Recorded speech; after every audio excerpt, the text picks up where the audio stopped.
Selanjutnya, saudara, sesosok jasad perempuan ditemukan dalam sebuah koper di Pangkep, Sulawesi Selatan. Korban ditemukan dalam keadaan tertelungkup dan mengeluarkan bau tak sedap.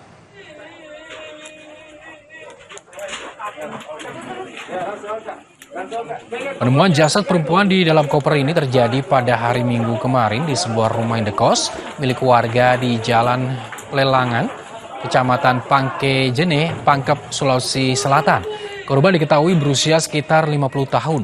Polisi masih mendalami kasus kematian korban. Jasad dalam koper ini pertama kali ditemukan oleh anak korban saat hendak menemui sang ibu yang sudah 2 hari hilang kabar. Curiga akan keberadaan sebuah koper besar, anak korban langsung melaporkan kejadian ini ke pemilik indekos.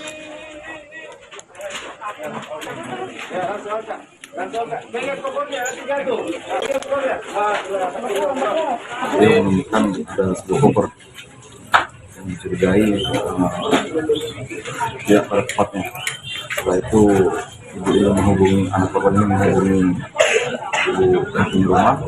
Dia sama-sama mengecek koper karena mencurigai koper sesuatu. Setelah itu anak korban menghubungi polsek untuk dilakukan.